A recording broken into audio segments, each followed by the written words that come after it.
Good evening and welcome back to Drakkenheim. This is the Dungeon Dudes weekly tabletop role-playing campaign, and my name is Monty Martin, running our game as Dungeon Master. And I'm Kelly McLaughlin, playing Sebastian Crow, the half-elf shadow sorcerer. And we're joined today by our good friends. Jill Denitis playing Veosenia, the Tabaxi Gloomstalker Ranger Rogue. And Joel Gorman playing Pluto Jackson, the Human Battlemaster. If you're just tuning in for the very first time, welcome. We are the Dungeon Dudes, and Kelly and I post new videos every other Tuesday and every Thursday on our YouTube channel, where we cover everything about tabletop role-playing games, including advice for players and guides for GMs. So check us out at youtube.com/dungeondudes. You can also join us on Tuesday evenings when we broadcast the campaign live on Twitch. You can check us out from 6 p.m. to 9 p.m. Eastern Time at twitch.tv/dungeon_dudes. You can also watch the video episodes of the show on YouTube or check us out as an audio-only podcast as well. And if you love the world of Drakkenheim and want to pick up a copy of our book, Dungeons of Drakkenheim, based on Season 1 of our first campaign, or pre-order Sebastian Crow's Guide to Drakkenheim, which expands our entire world and setting, head on over to the links in the description below or go to Drakkenheim.com. This is a time when third-party publishers really need your support now more than ever, and we've worked together with the amazing folks at Ghostfire Gaming to bring these worlds of Drakkenheim to life in a way that you can use at your own game tables. So check those out at Drakkenheim.com. With that, let us return to Drakkenheim. Drakkenheim is no more. The devastation which fell upon that accursed place left a kingdom in ruin. Now, horrors lurking in the haze grow ever more great and terrible, while simmering tensions between rival factions boil over into outright war. The power of monarchs, mages, and priests hangs in the balance. 6 unlikely heroes join forces to confront the coming chaos. They shall decide, once and for all, the fate of Drakkenheim.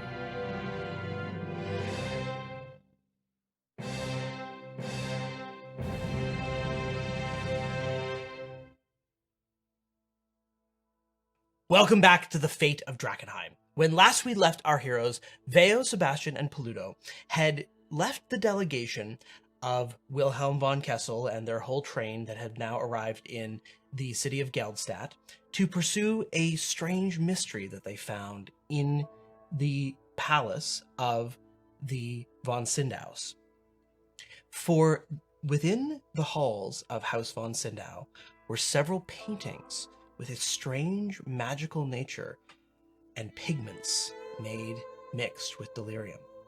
Following the trail of clues from the leads presented by the Duchess Ursula von Sindau's mage-born son, Ozzy, you were led to the home of the artists themselves, Perrin.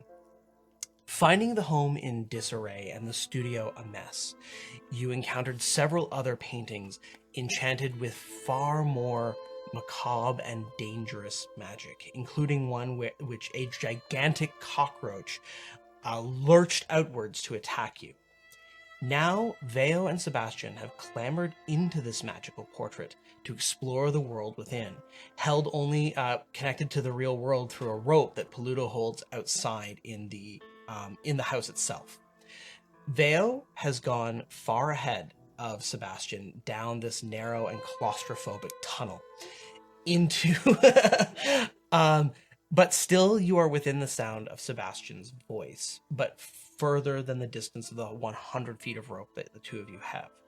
So you have now come to a chamber where the narrow tunnel, again only wide enough for you to clamber through it on your hands and knees, opens up into a large glittering chamber filled with delirium crystals.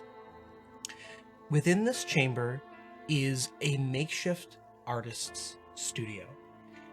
There are several barrels and boxes of paints and pigments, easels and brushes that are scattered about the center of the room, before 3 large glowing easels that more resemble portals than paintings.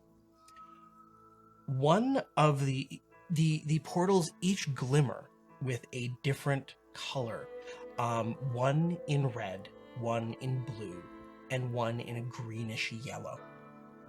And they show worlds beyond.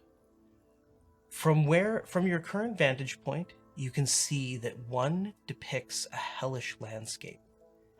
The other, a strange city of metal and glass engulfed in delirium crystals. And the third depicts a distant and strange pyramid. In the midst of these three paintings, sat cross-legged in a meditative pose, is Perrin. They are a slight, scrawny half-elf with a brownish complexion and androgynous features. And they are garbed quite simply in slacks and a tunic that is covered in paint. What do you do? How far away am I from Perrin? So the entrance from the tunnel kind of pops out over here, essentially. A bit further back, Yes. okay. As you approach, you can see that there are three spirits, intangible and incorporeal, floating about Perrin. One of purple, one of orange, and one of green. Purple, orange, and green spirits. Okay. And do I recognize what these spirits look like or their form? They are grotesque. You see claws, fangs, gaping mouths, and angry eyes. Each of them in turn, they flit and flutter around Perrin and manifest for a moment just to cup their hands by Perrin's pointed ears and whisper something into Perrin's ear. So they're super helpful, is what you're saying. Can I backwards crawl out of here Yeah, you can. quietly until I guess I hit you? And I can't see you because you're a gloom So socket. yeah, So so eventually, gets kicked in the head. I'm there covered in bugs, and then eventually something just kicks me in the head. Ow! Oh, Sebastian! Okay, perfect. Found Wait, you. you're back? I'm back. I can't. You're right in front of me, and I can't see you. And I'm covered in bugs. And what's happening? Well, found Perrin. Great news. Bad news, there's spirits whispering into their ear, and there's portals to hellish landscapes, pyramids, and very advanced worlds. So, don't know if they're really interested in coming out of this painting, but there's lots going on. I want to check it out. Yeah, I was afraid you were going to say that. But I'm tied to a rope. But you're tied to a rope. I don't think we're going to be able to do this. If Perrin decides that they don't want us here, I think we're going to be in trouble without What's Pluto. a painter gonna do? And I'm pulling out my knife and I'm starting to cut the rope that I'm tied to. Can't A untie painter it. with magical paint? Yeah. That's not interesting to you?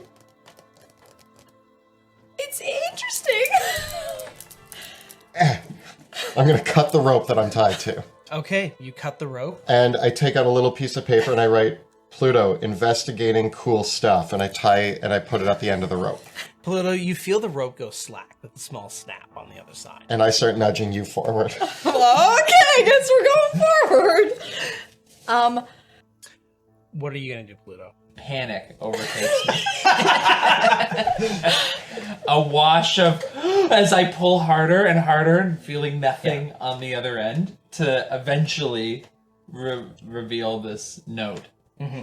It says going to, wait, what did it say? Pluto, going to investigate cool stuff. Without me?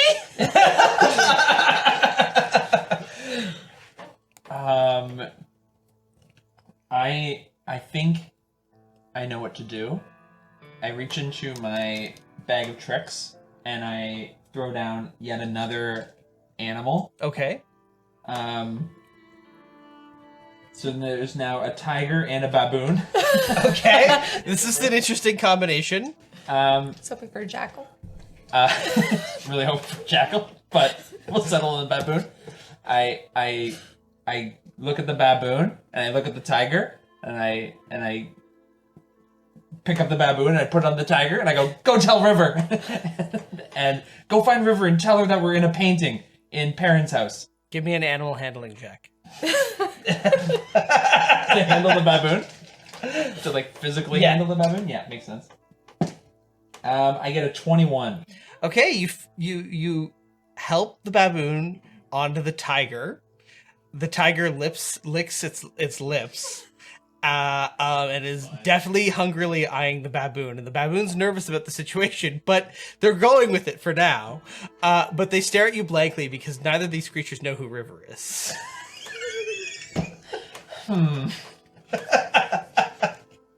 This is getting harder. Where's River? River would be back at the castle. We know that. I'm gonna look at the baboon. Do you know where the castle is? It looks at you with a glassy expression of confusion. How useless are you, baboon? I've watched plenty of documentaries.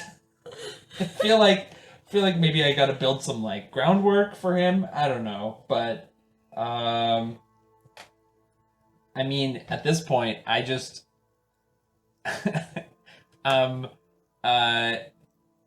make sure this rope stays in the painting, and I'm gonna tie the rope to like the most fixated thing in the room. So Okay. like not Probably like like a table or a chair, but Yeah. like something that's like a post. Yes, there's support posts and beams of the building itself. You could definitely tie the rope off. And then with the rope, I'm just gonna pull the loose end into the painting with me. right. And leaving it there, I'm going to crawl through, All right. catch up. You crawl through and catch up to the rest of the group. I guess you would have to. I'm going, and I'm like, Theo, you're going to be invisible, so you just stay invisible in case something bad happens. Okay, I mean, I don't think I really have a choice because people just can't see me in the dark, but... I can't see you right now. Yeah. I'm just talking because I assume you're nearby. And Clunk, clunk, clunk. A note? something's coming! A note? Oh my God, something's coming! And I start. It might be another giant bug. I'm crawling faster. It can speak. It sounds like Pluto. It's mimicking Pluto. I'm gonna kill you! Oh God! Run away! Wait, is it actually Pluto? Pluto! You left me alone? That was the assignment. I don't like Wait, it. who's gonna get us out of here? The baboon. It's fine. What baboon? Look.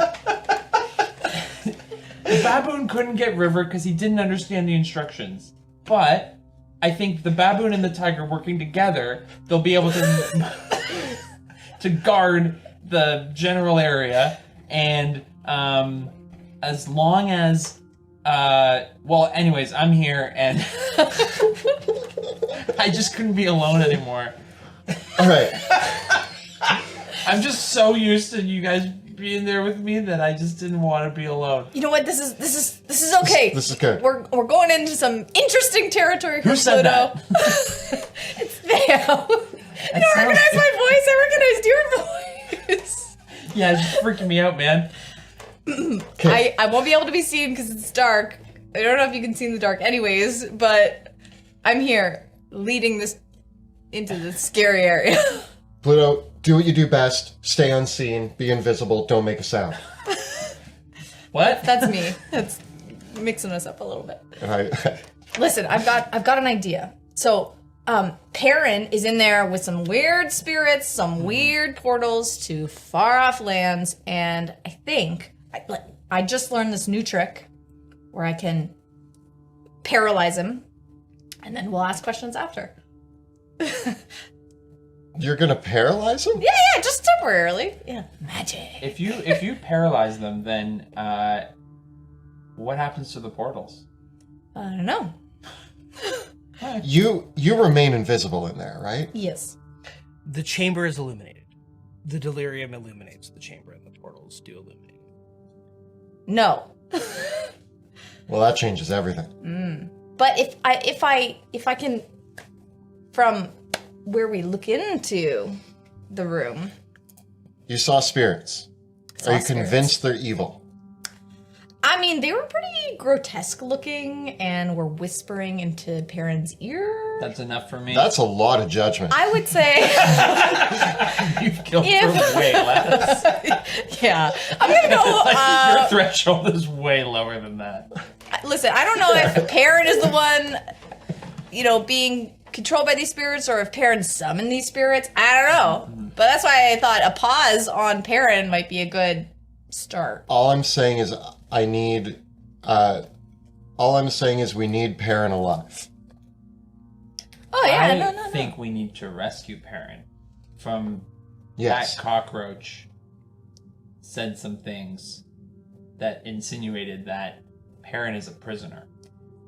So I think if you can get in there and lock it down, Yeah. then we can deal with everything else. Yeah, because it could be a mind prison I rather trust than it. a physical. I didn't see any bars in there. I'm Mind just prison, saying. I've done that before. Ouch. No, like, Or what if they are doing a mind prison on? then we need On to Perrin. break the spell. Yeah. All right. Do you want to try the thing? I trust you, Veo. Lead the way. Okay. Clunk, clunk, clunk, clunk. So my thoughts are that once we get to the entrance, Okay. since I'm hidden, Okay. I'm gonna try to do hold person as long as I'm within 60 feet. Am I within 60 feet? That's what I have to make sure. You'll actually need to come into the room. Okay. But it's not invisible. You just have to be hidden, right? Yeah. So if you can stay hidden, then you can cast it from wherever. And then they get disadvantage on their check. Okay. In that case, as you enter the chamber, give me a stealth check. 23. Okay. You silently enter the room. And though you become visible, the three spirits circulating around Perrin continue to whisper into their ears.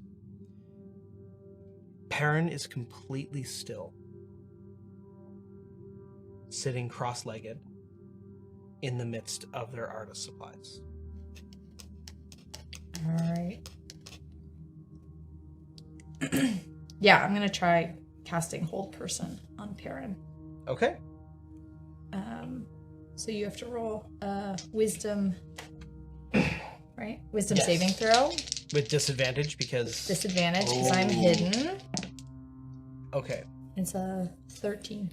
You cast the spell, and hold person paralyzes the target. And as you cast the spell and you grip the magic,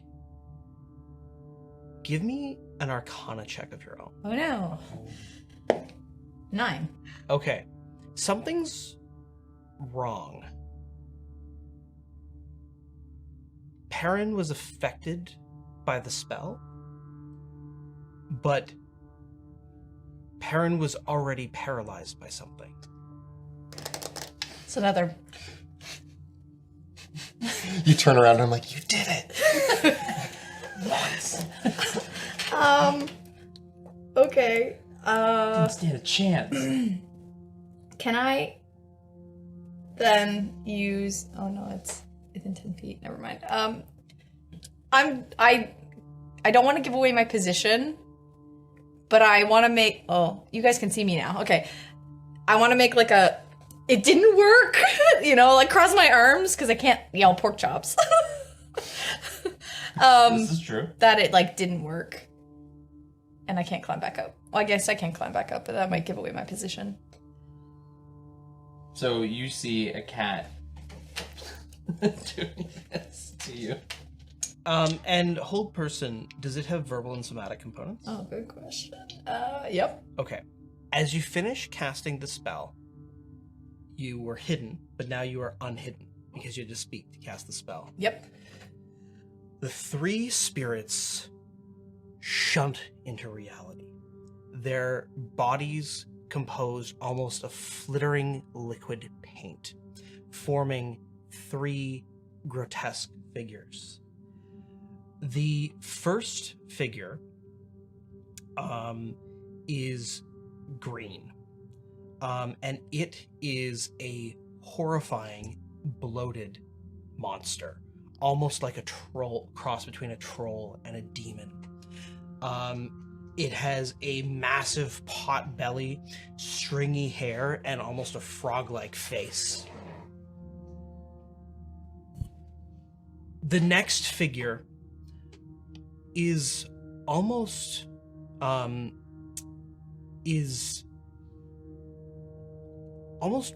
regal in its strangeness, however. It is a four-armed creature with purple skin and a mane of hair.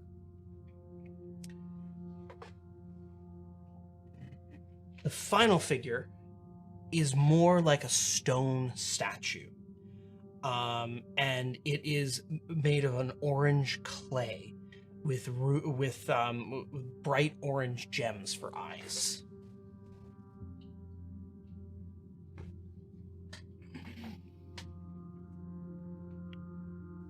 Oh no.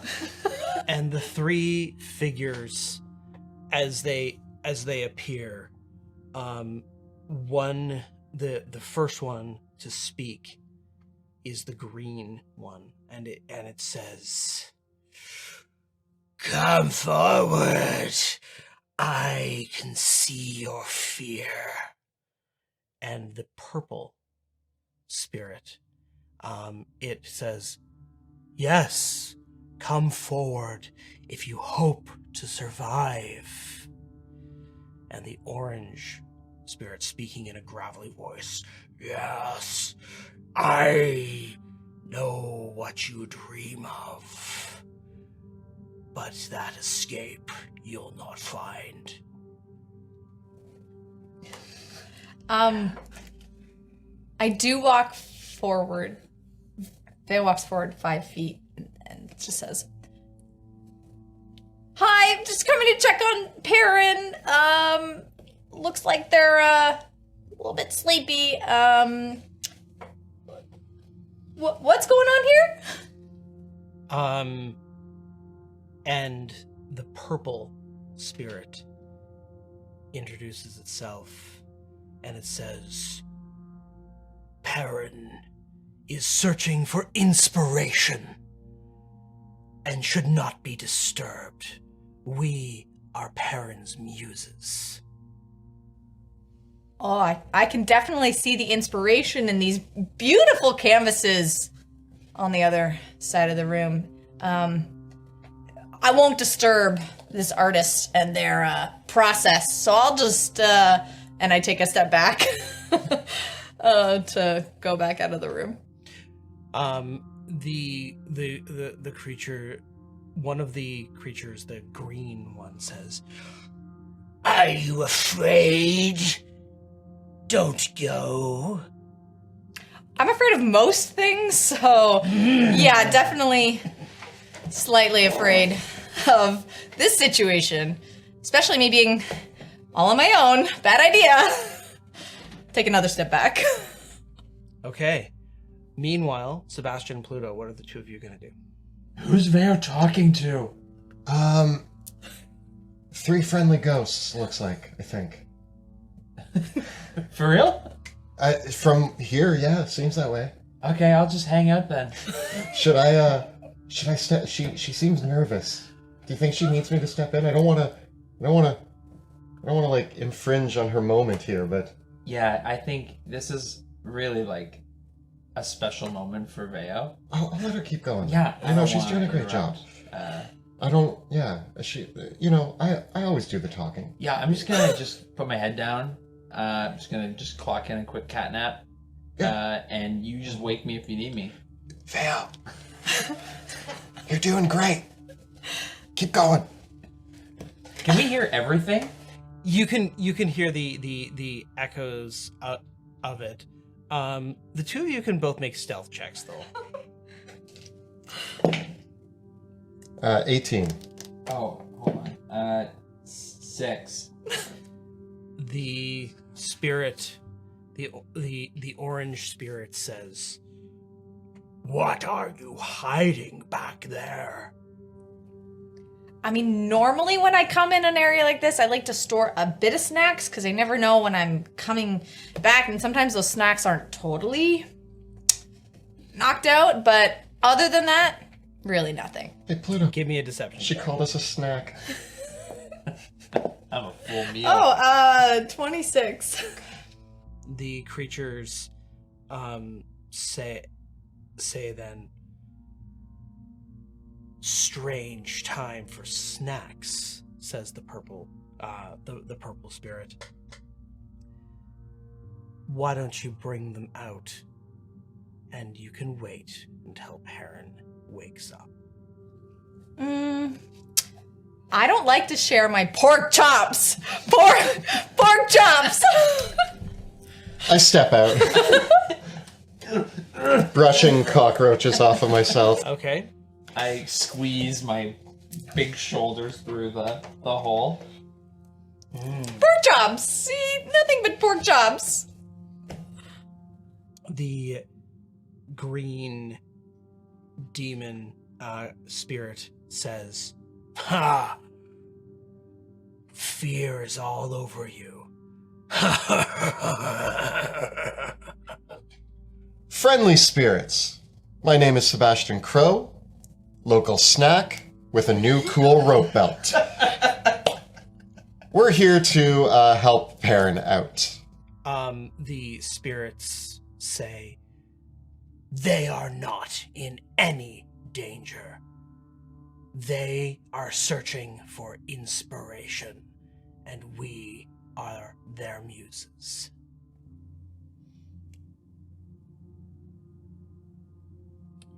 Is it like it's a willing search? Like they can stop at any time? And the purple spirit says, "An artist's process compels them to create, sometimes even in desperate times, against what is the artist's will, after all." Well, Perrin's late for our art class that we have, so I was just wondering if we could take them with us. No! Perrin is ours. Perrin doesn't need your art class anymore. Well, no, Perrin's a free person. They don't belong to you. Give me a persuasion check. 13. They, the orange spirit with its rocky body says,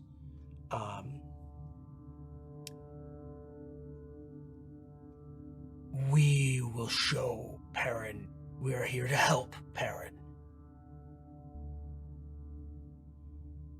I'm gonna walk forward, not being afraid. And as I walk forward, listen, spirits, I'm sure you mean no harm to Perrin, but we really need to take Perrin with us. So I'm asking again, politely, to let us take Perrin and leave. We'll return them later. The spirits say, "Perrin is searching for inspiration. Even if you were to take Perrin now, you would destroy them.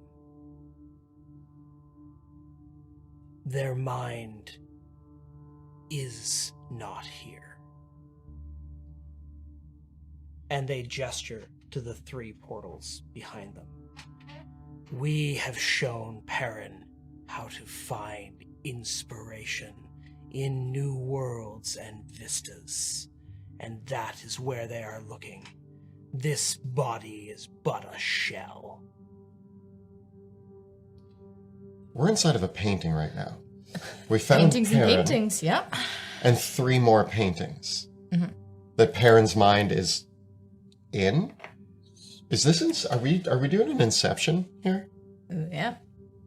You know that wizard story, Inception? Not familiar. No. Paintings and paintings. Paintings and paintings. Minds The deeper you and go, paintings. the more severed your mind becomes from reality. No, I think I would have heard of it. It's probably an academy thing. Yeah, I actually I don't. Yeah, I don't read much Academy material. Fair. To be honest. And I just peek up behind. Is Perrin in one of these portals, or like their mind, or are they in all of the portals? The creatures respond in saying, an artist finds inspiration in their hopes, their dreams, their fears, and all must be searched for the soul of inspiration to be found. Can I ask a very important question, spirits? These 3 paintings that we see before us, are they gateways to real places, planes of existence perhaps, that exist, or are they just locations of Perrin's mind? Give me an Arcana check.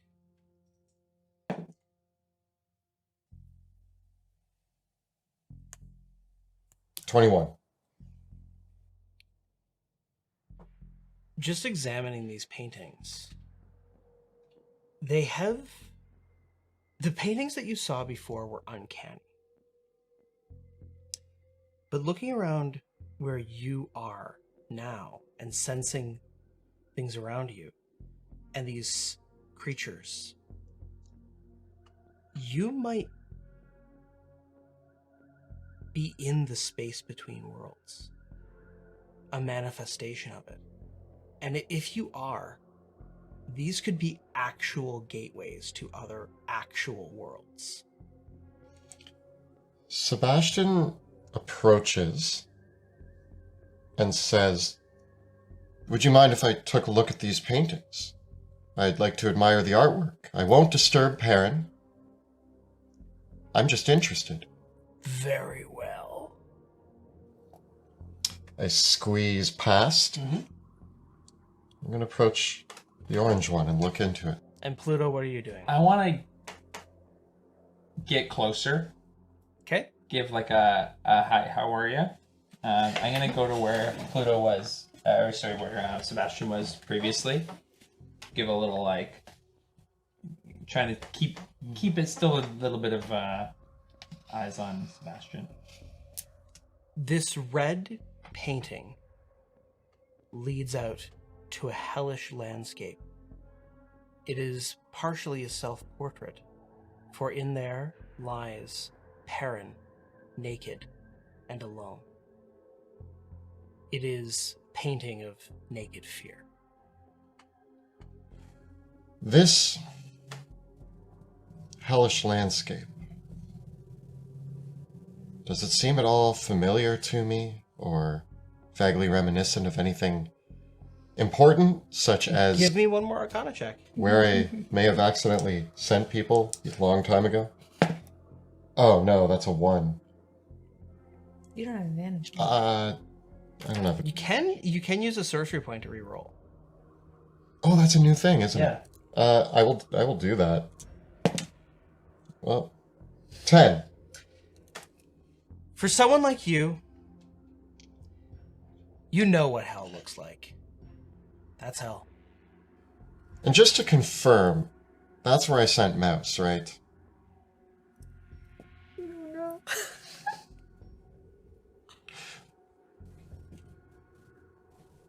Pluto Vale, I want to go through.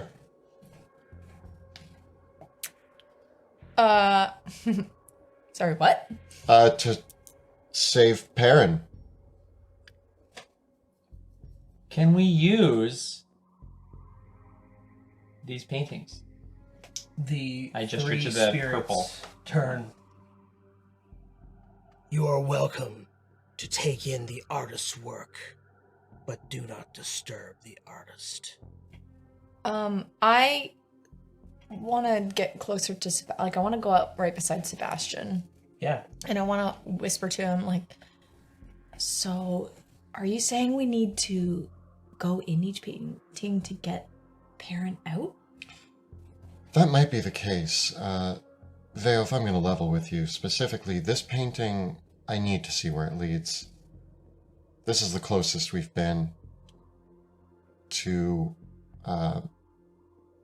Mouse. Okay. Are we prepared No. to walk through into that landscape? But what if we leave and I lose this chance? I mean, you could ask the big, scary, fear-talking green person, if they're planning on going anywhere anytime soon, because I assume they're from that landscape. But what if the painting that we came through originally, what if it gets destroyed? What if the Academy takes it away? True. What if we're here right now, standing in front of this, and I just... I come up behind you. Are you plotting? Yes. Why? How did you know? I see it. You put your plotting glasses on. Do I know it's hell? It looks like I mean, I gesture to the painting. I go, Pluto, hell. Oh, that's hell. Yeah. You want to go? I've been saying this for a long time. Yeah. I've also been saying what's the worst that could happen for a long time. And, again, what's the worst that could happen? We die in hell? We're all gonna die, Veo. I didn't think it would be today, though. I was hoping, though, to avoid the hell part of the dying process. though Sebastian is fixated on this portrait, Vale and Pluto, you can't help but notice the other two. The yellow-green portrait. It depicts a strange sort of pyramid in a distant land where a sphinx is speaking with the image of Perrin. Whereas Perrin was naked in the previous portrait. In this picture, Perrin is blindfolded, with streaks of blood dripping out from underneath the blindfold. In the final painting, which is a bluish color, you see spires, countless spires that remind you of well, actually they wouldn't remind you of anything because you've never been there, but that they reach up incredible heights, and are made of a bluish green stone. These spires are shook through with delirium, and the earth itself is shaking apart as massive crystals of delirium burst forth from the crust of this earth. There is a road amidst the trees, the delirium shards, and the towers upon which Perrin is walking. The figure of Perrin in this painting is slowly disintegrating, breaking apart. Just so I understand. We have The Muses said, there's hopes, there's dreams, and there's fears. So if we've decided that this hellish landscape is their fear, which is their hope, and which is their dream?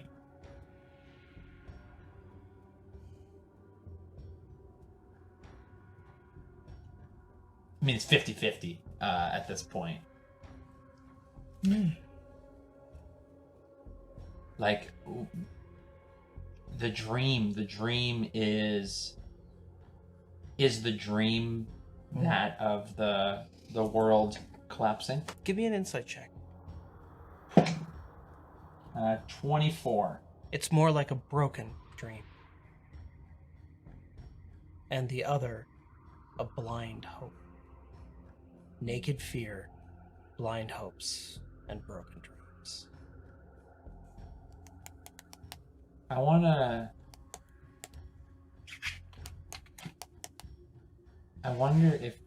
if Perrin has seen what you've seen. We won't know until we talk to them. Look, I told you that we would one day find a way to go into a portal, and I don't know what would happen. Today might be that day. Pluto?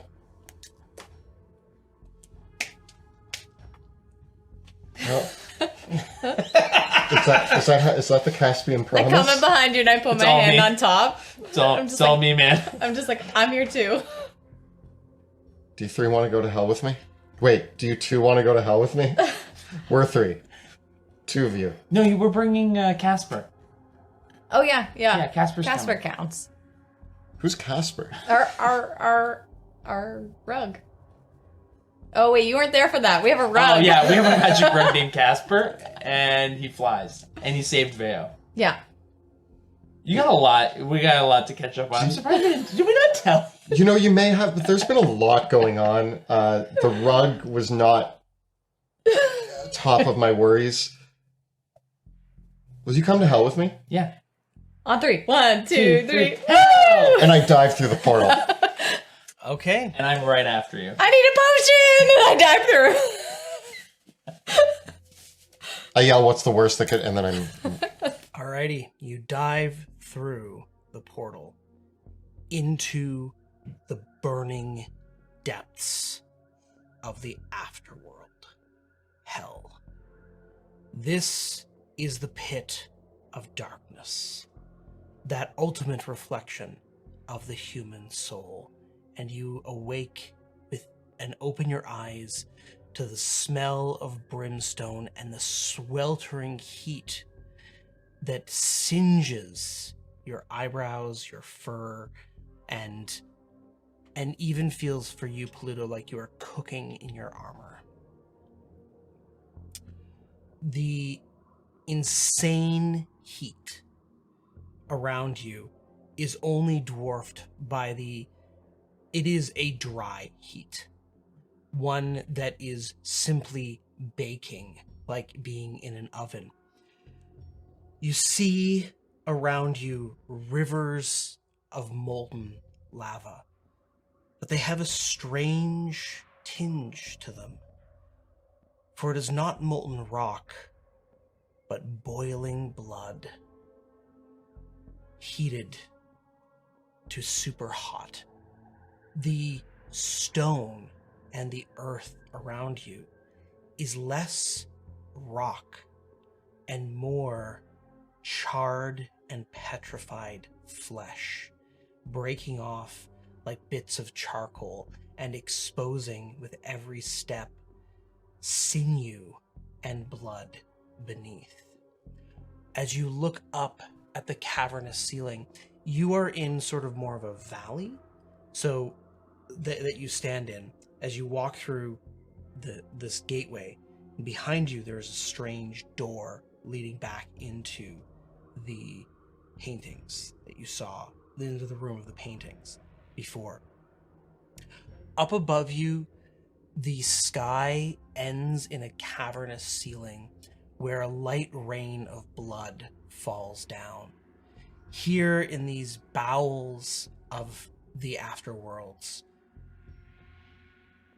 You can see clouds in the distance against the fiery red sky. You realize that those are not clouds, but swarms of flying demons and tormented spirits. All around you, you hear the screams and moans over the sound of the bubbling and boiling blood. And around the pools of bloody magma shuffle the bones of the damned, and several other flying creatures that are the moaning heads of the damned, their ears turn to wings as the entrails of their throats dribble out ichor as they flutter and moan and bonking into each other, wailing in despair and doom.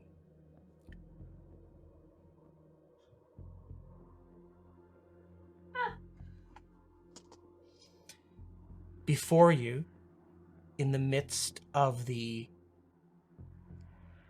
lava, the rivers, clinging to a spire of rock and quaking in fear, is Perrin, naked and alone.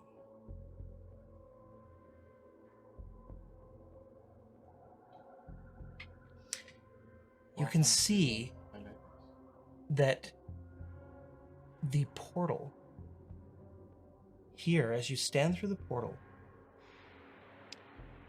you look back out and you see in the room are your bodies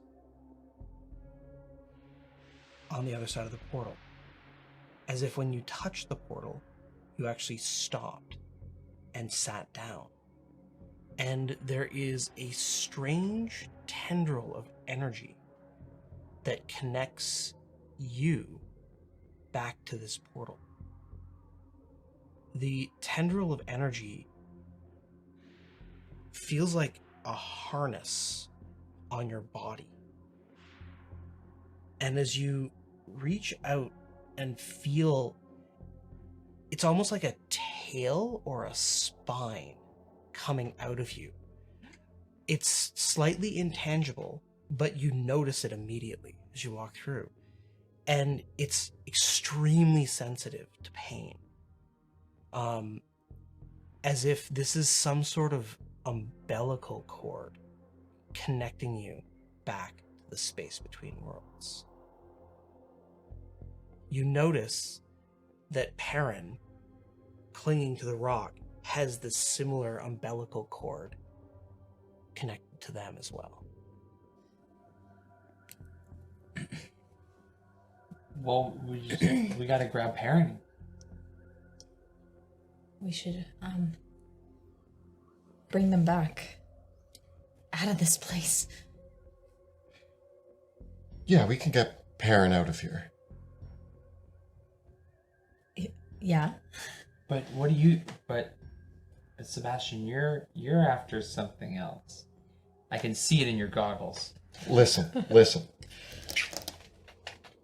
I'm going to level with you guys. Perrin, as soon as it became apparent, I tried to work their name into a pun there. It didn't work. Yeah, you're right. As soon as it became apparent that they could paint portals to other planes, I fully intended on, let's say, commissioning a painting from Perrin to this exact location. But seeing as we don't have to do that, we're already here. Yes, we should probably save Perrin, but that is lower on my to-do list right now. Well, the question is, I guess, I know you've been wanting to get here for a while, Sebastian. And I mean, we wouldn't have come here without realizing that, but if we send Perrin through first, does that mean we have to go with them? I don't know. I mean, it's really hot, so we might want to make a decision. I mean, really hot in here. In fact, it's so hot. Can you all give me a Constitution saving throw? No. 10. 12. 12. Okay. You're fine for now. The next check might be harder. I need to take a greater healing potion. Chug it. Yeah. I also I'm gonna take do a that. greater healing potion. And actually, I'm also going to take one of my uses of my ointment as well, if that's okay. Okay. Look, if we're after Mouse, if that's what we're here for, where do we start? Hell can't be that big, can it? Come on.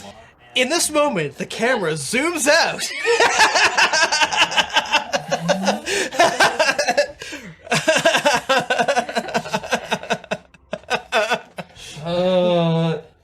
Look, I think your intentions are noble, and I will follow you, but I just need to know you've got some kind of game plan. Like, can we at least get, like, our bearings? Like, do you know where? Is there anywhere less hot?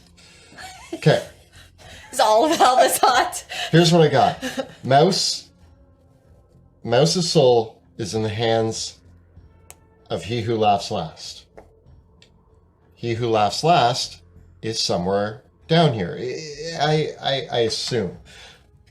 Okay. We just need to find our demon friend, get Mouse back, and get Perrin and leave. Simple. Piece of cake. What could go wrong? In and out, 20 minutes tops. 20-minute adventure. Don't even worry. We'll ask somebody. Skeleton. The skeleton turns with a clink clack of its bones. Do you know where Mouse is? Von Kessel, Von Kessel. Is this a good time to mention that I speak Infernal? Eliza von Kessel. Roll for initiative. So the three of you are all by the doorway. Were we talking to this guy? Yeah. Cool. Excuse me? Don't fall in the blood. The blood lava? Oh, sorry, it's raining blood. It's raining blood, rivers From of a blood lacerated lava. sky. Yeah. Yeah. So casual.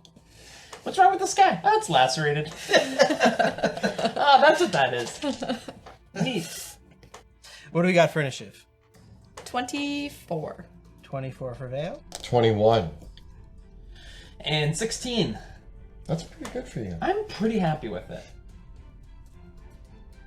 Alrighty.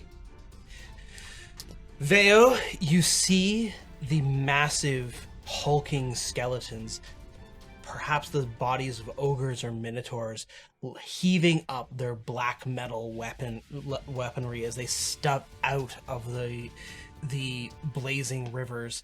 The circling heads also begin to descend down upon you. What do you do? I want to try to make a statement here, and I have no idea if this is going to work. I have a whole thing of holy water in here, and I want to splash it on someone and see if they are affected. Okay. That's one way to make a statement. Back demons! Yeah, I don't say even know if something they're really cool. demons. Say something really I don't even cool. know if they're demons. Back! So you open the flask of holy water, and as you've launched the holy water out of the flask, it evaporates in the air.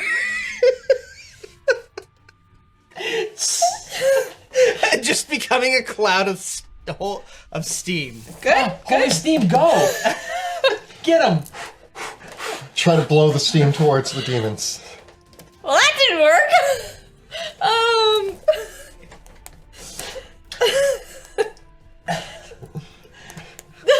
I don't think you believed enough. I think that was the crux of Holy it. water You needed does to say nothing. something. They're immune.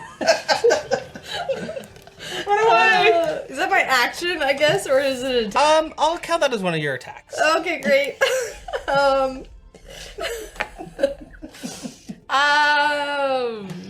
Can I shoot them with my longbow now? Sure. Okay, I'm gonna try. What are you gonna shoot? Yeah, let's go with the biggest guy in between those two pillars. Yeah, Okay. just in case.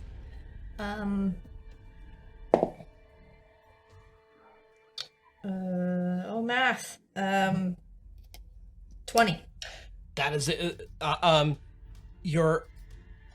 Despite the fact that this creature is literally just a skeleton, that still does hit as you strike it in the skull. Yay. Nice. Yeah, I think I just get that. 23 damage. Alrighty. Nice. The arrow strikes the skull and it spins around. And then I think because it's the first round, I get one more with Dread Ambusher. Let's give it a go. 18 to hit. That does hit.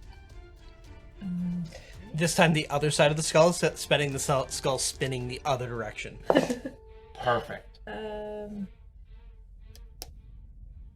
27 damage. Alrighty. It is not slain by that, not even close. Nope. Okay. Do I have a bonus action I can use? Is there anything I can hide behind? Can I hide behind the pillar? Actually, You can try. Yes, I would like to try to This hide pillar? that pillar Like here? as my cunning action. Okay. Give me a stealth check. 28.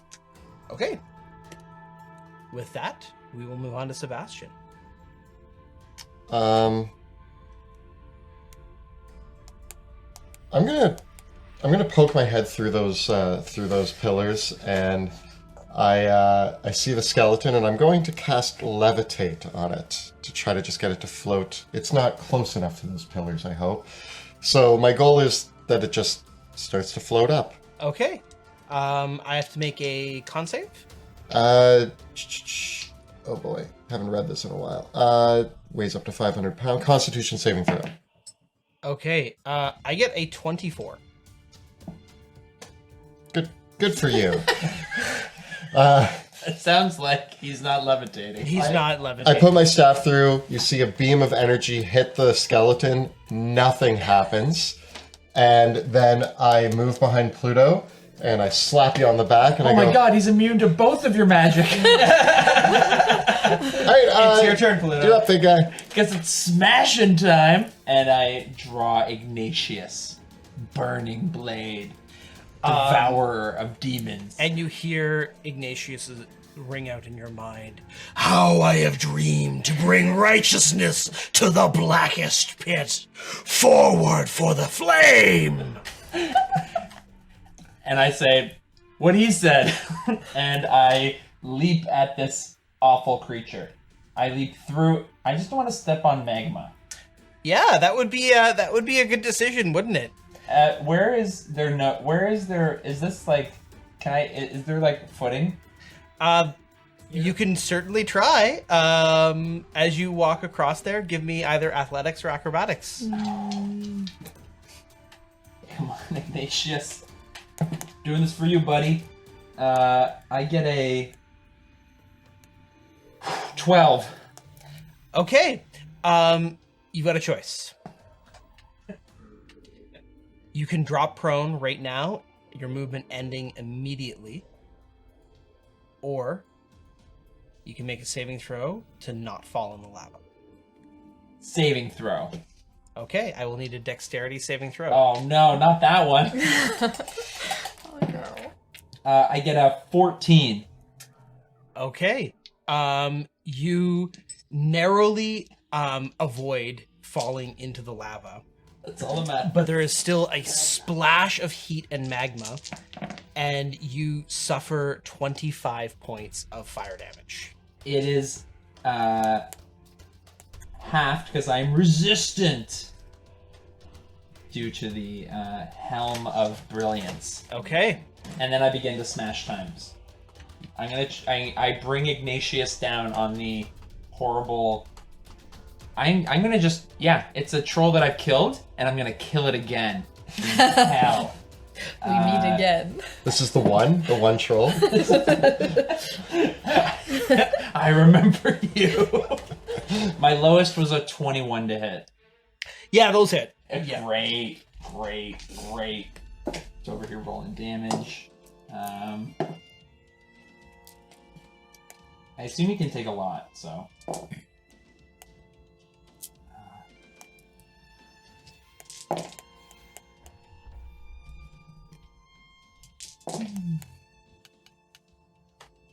94 damage with all 3 hits. What happens?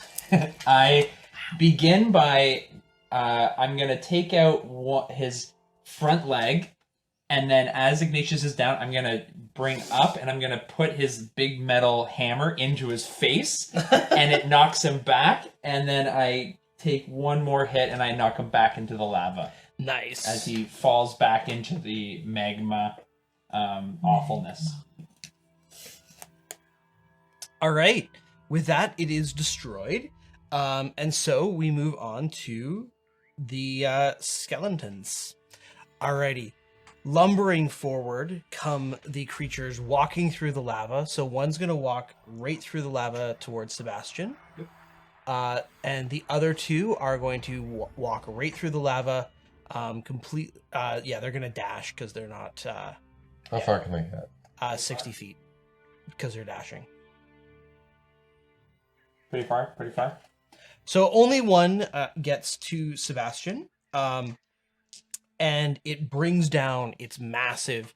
That one got a hammer and axe.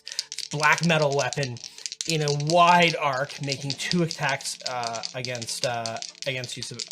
Actually 3 attacks. Oh, good. I was worried that it was only... Getting an 11, a 24, and a 10 to hit. One of those hits?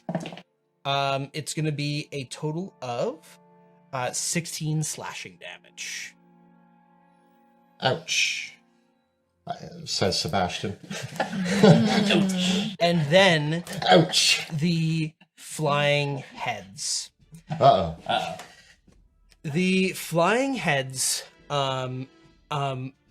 begin circling around, and one of them comes in low amongst the 3 of you and shrieks. All of you need to make a wisdom saving throw. This is a fear effect. I get a 14. 17. I got a 10. Okay, Sebastian, you fail. You are frightened of the shriek resounds in your mind, filling you with guilt.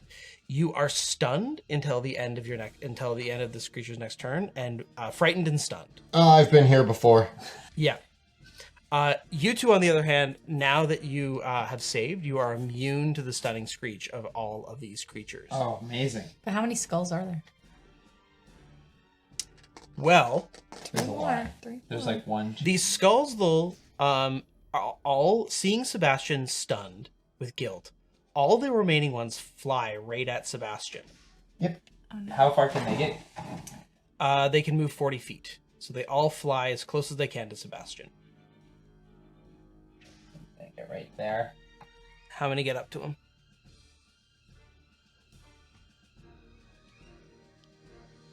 This one. No.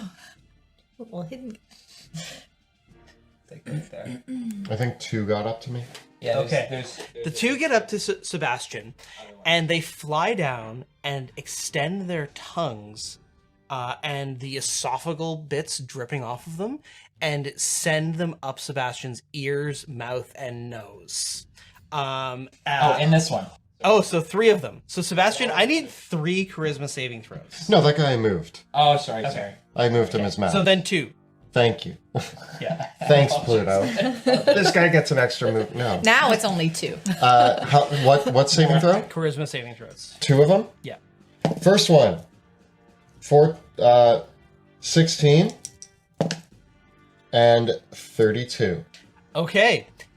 You are not cursed with a fiendish curse. I like it. It's a good thing. But it's still horrific, and nightmares fill your entire mind, and you take 10 points of psychic damage. Oh, I like it a little less. Okay. Go to the top of the turn with Veo.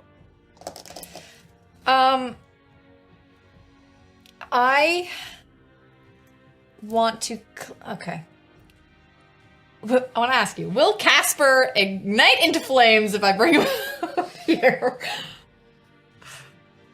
I don't know. Will Casper ignite into flames if you... He's if you magical enough. He's magical. He survived delirium sludge. He should be fine. I want to call out Casper so Pluto can stand on him and be throughout on the lava. Casper, go! Casper unfurls and sweeps up Pluto. Then what are you going to do, Veo? Brave carpet. Brave little carpet. So that's my action. Yeah? Yeah. Okay. Then I want to... Ooh, I guess things can see me around this now. I'm just trying to think.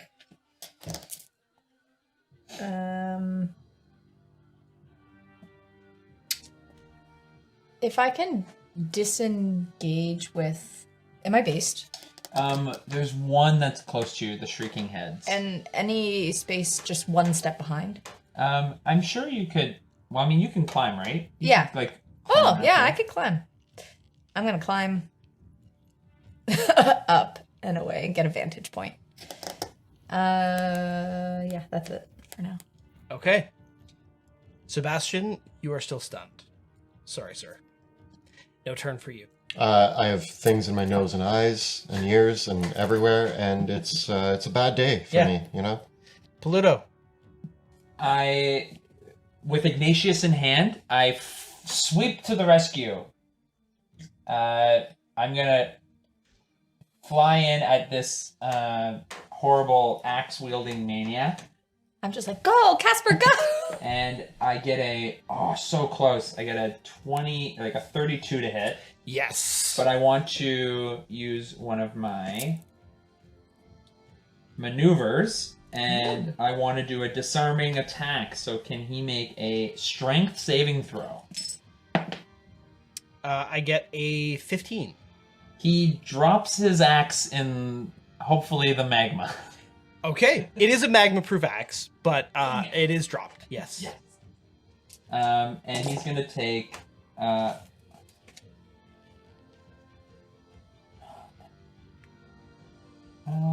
and he takes 35 points of damage. Okay. 35. Anything else? I continue my assault against him. Ignatius flares and says, "How I dreamed of taking this fight to the foe. Together we shall stay in the pits of hell, destroying these unrighteous creatures until the end of time." I might not be able to leave. So I'm gonna do what I do best, and that's killing. Another 22 points of damage. Okay. Is it still alive? Yeah, it is. You die. Unholy toughness in the bowels of hell. And a 30 to hit for... Oh, that's better. 36 points of damage. Not destroyed, but pretty close. Then, I'm going to get right up to, like, right in here. Mm-hmm. Right on top of, Sebastian, and I want to do my bait and switch. Okay. So I don't believe Sebastian even needs to be able to actually use any movement, Okay. but he's gonna we're just gonna switch places, but it's only for the idea of he's gonna get 8 to his AC. Wow. Okay. So I just sort of like, I imagine that we don't truly switch places, but I just get, like, I get right in front of him. Okay. And jump off the carpet. Yeah, In and the I process? think, Okay. yeah, Yeah. I'm just like right here. Okay. That works for me. How long does that last? Till the end of my, until the start of my next turn. Okay. Okay. The skeletons then are next. They are going to advance. So they can pretty much get right up. Yeah. Where are they going for? One's going to go for you, Pluto. The other one is going to clamber up the spire towards Veo. So 3 attacks on Veo, 3 attacks on Pluto. And then we'll see. No, my D20. Okay, Veo. It reaches up and attacks you thrice, getting a 24, a 21, and a 15 to hit. 2 hits. 2 hits, one for 15 damage, and another for 15 damage. As it clambers up the spire and extends its arms and slashes at you as you try to clamber out of the way, the one miss attack hits the spire of rock and sends it shaking. Yeah, I imagine like the first attack that misses, it hits the rock and the whole thing shudders, and you grab on, and then it's able to get the other two hits in. Peludo, I'm gonna get this is a 20, a 14, and a 12. The 20 hits. And that one is gonna be 16 damage. As it comes through the fire, and as you push Sebastian out of the way, your face is where this hammer is. I do have the arrow pointing right to my face, so he's following instructions. Now, Sebastian, you are no longer stunned. Oh, good. Or wait. No, you're still stunned. Oh, darn. Yeah, so I have advantage on attacks because it hasn't been the head's turn yet. So I have advantage on attack rolls against you despite your plus to AC. So the first one, I'm going to get a 24. Can I use my reaction to cast Silvery Barbs? Yes. Yes, you can. So, On what? on that roll. Okay, on... So the triggering creature must re-roll the d20 and use the lower roll. Okay, so that turns it into an 11. Okay. And then I choose a different creature that I can see within range and give them advantage on their next attack, ability, check, or saving throw. So I'm going to give that to Sebastian. Okay. Great. Thank you. I do have one more attack, which is a 21. Which misses because of the AC boost. Okay, so I only get one hit in. So that is going to be 12 damage on you, Sebastian. Thanks, friends. And because it attacked something other than me, Oh, you get your reaction. will 15 hit. No, it actually deflects off its bony arms. Yeah. And the heads. Another one of the heads unleashes another streak. Sebastian failed to save before, so you need to make another save against it. With advantage. It's wisdom. Yeah. 20. Okay, you are not frightened and stunned anymore. I laugh as Okay. its tongues are. As you have an axe again in your... Yeah. How many heads are there, though? There's 1, 2... They're all going to fly at to Sebastian, though. Oh my... I stop laughing. Yeah, they're all going to try to eat Sebastian's head. Yeah, because you have your mouth open, that's just an opening for them. How many of them are there? 1, 2, 3, 4, 5? Yeah, I think there's 5. Or maybe there's 6. 1, 2, 3. I'm not balancing encounters. I'm just putting down however one and any figures I got. There are 1, 2, 3, 4, 5. There are 6. Okay. There are 6. Okay, so I don't have advantage anymore. So, okay, I get a 21 and a 22. I'm gonna cast Shield, bringing my AC up to 27. Okay, so I can only hit you on a crit. So yeah, as they come around, they're biting at you. You shield, and combined with Peludo's defensive measure, you're able to deflect all of their poisonous bites, trying to eat your brain. No, thank you. Yeah, we'll save you, Sebastian. With that, we go to the top of the round with Vale. Okay. Did you make your sentinel attack? Yes, and I you completely missed. whiffed on it. Yeah, that's right. Okay. I am gonna start to make some shots at these little skulls. Let's do it. Oh, 10. 10 actually misses. And 21. That does hit. Oh, 2, 3, 4. What's the minimum damage you can deal? Good question. 18 plus a D8 It's plus sneak destroyed, attack. Yeah. They're only a head, so you always headshot them. And then I'm going to use my cunning action to disengage from Big Skeleton Boy and slide down the spire Towards Sebastian. towards Sebastian. Yeah. I'm gonna just put that in between us if I can. Goodbye. That's it. Yep. Okay. Sebastian, we're on you, buddy. I am going to cast from my staff. The staff starts to charge up, and the purple gem at the end starts to turn an icy blue, and a blast of icy magic shoots in a cone this way, so right on the shoulders of Veo and Pluto, hitting 1, 2, 3 of the skulls and 2 of the big boy. Okay, I need con saves, right? Yes. So for the skulls, the highest saving throw is 15. That will not be enough. And for the skeletons, 21 and 24 for their saves. Well, they still take half damage. Okay. 1, 2, 3, That 4. one's pretty hurt, so you might still get him. Who wants to give me 4 more d8s? D8s. Special one. There's 1.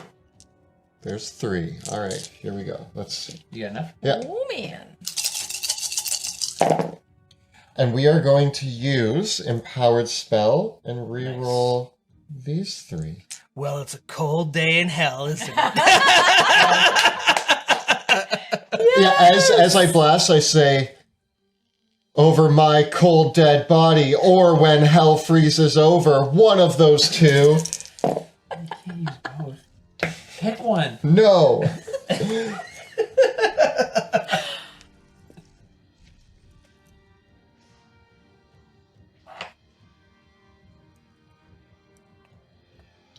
Calculations. 40 damage. That destroys all the heads that you hit, and it does indeed destroy the damaged skeleton. Nice stuff. Basically, the ice is all it's like a flash freeze. Like, have you ever burnt a frozen dinner? Yes, Yes. I have. It's that, yeah. As they all freeze, yeah, there's like this charred, frozen, I don't know, it's Yeah. weird. And the heads just fall out of the sky and smash and then melt. Yeah. And the skeleton's iced. You've been iced. Ice 'em. That was good. See, that was a good one. Thank you. Yeah, Thank yeah. you. Because they were iced. Yeah. Yeah, and it totally tracks. When hell freezes over. Yeah, I don't get that. It is I frozen. don't understand that. Because I just froze them in hell. Okay, yeah, that makes that. Yeah, okay. I see where you're coming from, but like it's it's Over my cold dead body. yeah. You just have to pick one though. I think like in the. You know what? Let's focus. Ice baby. Okay. Pluto, it's your turn. I feed into Ignatius's will, surrendering myself to the sword and its utter its want to destroy everything in this. And so I attack that creature for a 22 to hit. Roll all the hits first. They're 27 to hit and a 27 to hit. Nice. All 3 blows. Ignatius flares out in this hellish place, a bright light in a world of fiery darkness. 25 damage. Okay. 25 damage. Okay. 27 damage. All right. This creature is Ignatius sends ribs, bits of bone flying off this creature's body, but it still holds together, animated by hellish energies. And I'm going to use my bonus action to try to shove it away. Okay. I get a... How do I do it again? Strength. Is it just my strength or is Athletics, yeah. 18. I actually beat you on that. I get a 23. No, that's the worst. Yeah, so it's not shoved back into lava. It pushes back. It pushes back, and indeed, it fights back, taking its hammer and sending it crashing into your body, Paluto, getting a critical hit, a 20 and a 13 to hit. So the crits turned into a hit. Can't get crit, but the 20 and the crit hit. Okay. It's going to be a grand total across the 2 attacks of 32 damage. Woo. Ow. As it just takes the hammer and just you try to push you back, and it just comes back and brings the hammer down, like basically to smash you in the face with it. I cannot get the shield up in time. Yeah, your skull rattles in your helmet. The other one is going to march over in pursuit of Veo, making its 3 attacks. No, no. It gets a 11, a 15, and a 28. Or sorry, a 26. 20, yes. Yeah, it hits. I am going to uncanny dodge it. Okay, so 15 damage turns to 7. Oh. And how many heads do I have left? 2? 2. They're gonna try to eat Sebastian's ears. My AC is back to normal, isn't it? So I get a 7 and a 19 to hit. I'm gonna cast shield. Okay. I don't want to get hit. It comes for your nose to bite your nose off, and you block it with shield. Good. Not the face! Not the face. My face. I'm too beautiful. Surrounded. Ready to die. Veo, it is your turn. I am going to shoot at this big monster in front of me. Let's do. Oh, 11. Yeah, even at point blank range, you shoot, and the arrow goes right through to its rib cage. Oh, this is You. It's immune to your arrows too. you know what? It knows my mastery with the bow that it's just targets are harder to hit. 16 to hit. That one also misses. No. Okay. Yeah. The second shot, it kind of deflects off the bones of its body without causing any damage. So then I'm going to cunning action disengage and run up the spire again. Okay. Woo! Climb over that and be like, run away! Sebastian, we're over to you. All right. You know, can I? What size are these skeletal creatures? Large. Darn. There goes that.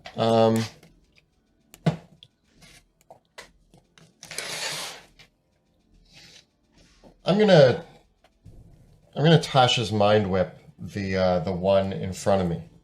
Okay. Actually, I'm going to twin Tasha's Mind Whip both of them. There it is. Okay. They both have to make intelligence saving throws, which one gets a -2, the Nice. other gets a 0. Good. Take that.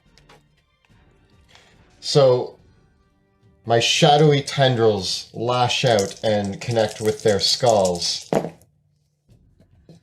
doing 9 damage. Okay. And yeah, they are limited in their actions as they are dazed and confused by my shadowy presence. Do you want to move? Uh, Because you're still adjacent to them. But you're also still adjacent to the skulls. yeah, I feel like if I move, I'm gonna take 3 opportunity attacks. Although they can't take reaction. Correct.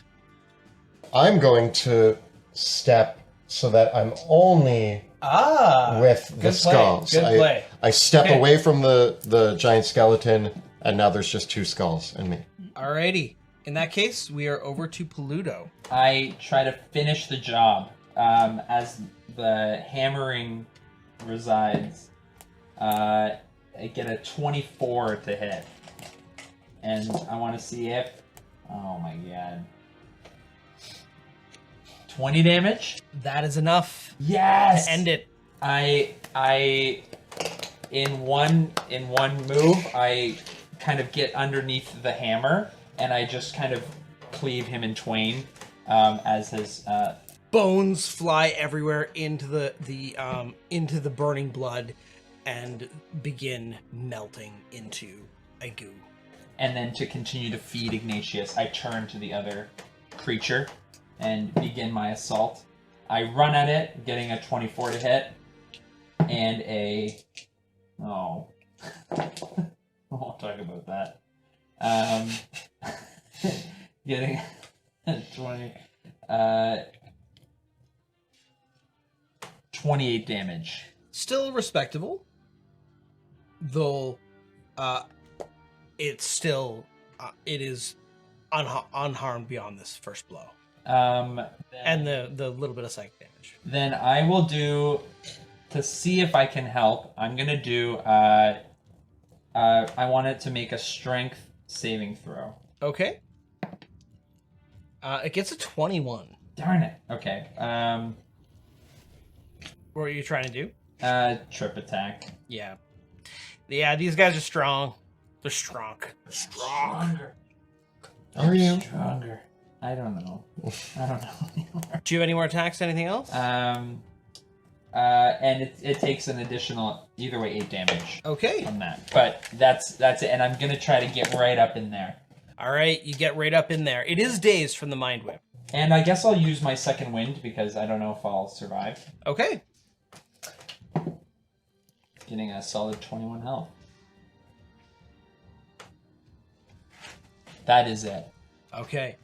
The skeleton is going to attack you, Pluto, because it can't move. It's dazed, so it can't move after Sebastian or Veo. So you're its only target. I love it. I get a 16, I get a 14, and I get a 23 23 hits. for 16 damage. Woo! Duh, I take an axe blow. Yeah. Just as you're drinking in the second wind, and you're like, no, my blood! Oh, my shoulder blade! The heads are going to continue trying to eat Sebastian. That's like their thing. Yeah, one actually does get a 23 to hit. The other gets a 6. Can I silvery barbs it? Turns it into a 10. Yeah, Veo. Sebastian's nose is uneaten by the skull heads. You keep blasting it with like little magical just- energies I'm just as like, their tongues are like, Miss! "Bah." miss! He doesn't taste good. And I'm gonna give advantage to myself on my next attack roll. Nice. Okay, it's your turn then. Perfect. Okay, I'm gonna aim for the big skeleton. The last big skeleton. Let's do it. 26 to hit Nice. with sneak attack. Here we go.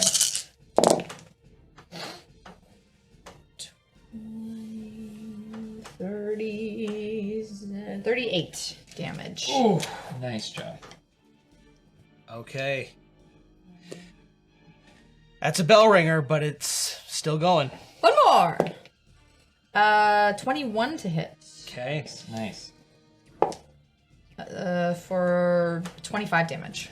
And with that, you send the arrow right through the part of its spine that connects its head to the rest of its body, and it collapses in a pile of bones. Woo! Sebastian? Let's see. We got two Two heads. How are you going to destroy them? 2 heads. I am going to twin.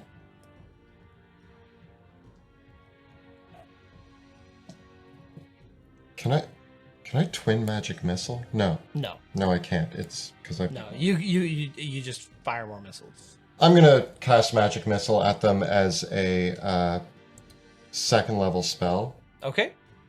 Sending 2 at each. Yeah. Okay. Come on. I don't know how weak they are. I'm hoping they're weak. They look weak.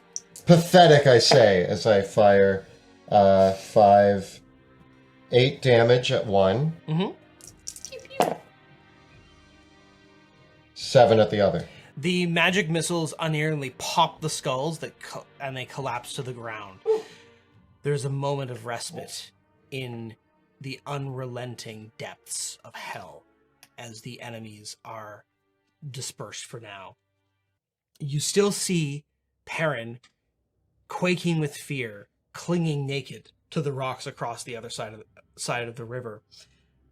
And as you look, you see the bones of the creatures that you destroyed sinking back into the magma. But there is another cloud of demons gathering in the horizon, and you see that there is a glimmer of movement to the hands of the skeletal creatures, as if they might be clamoring back together, for in hell their torment is eternal. We should move from here. We need to get out of this. We're in like a valley. Get us somewhere safe that we can come up with our next plan. We need to hide from whatever the swarms of things are. Do we try to take Perrin with us, or Do we send Perrin back through the painting? I think Perrin's fine. I know this sounds wild, but like I think Perrin's gonna be there no matter what. yeah? Are they the anchor that keeps the door open? Yeah, I think you were onto something with if we send Perrin back, who knows what happens. I think we need to listen to the muses. They said to do not disturb Perrin. I think we should respect that. I think we should be the respectful. creative process. Yeah. Who am I? I'm not an artist. Let's use Casper. Yeah. Can we all fit on Casper? I don't think so. No, I think Casper can fit 2 of you. Yeah. Well, Pluto. I have a great run. I can cast fly on myself. I have fly in my ring. Spell Okay. storing. So You cast fly, Pluto. Hold me. Only if you hold me back.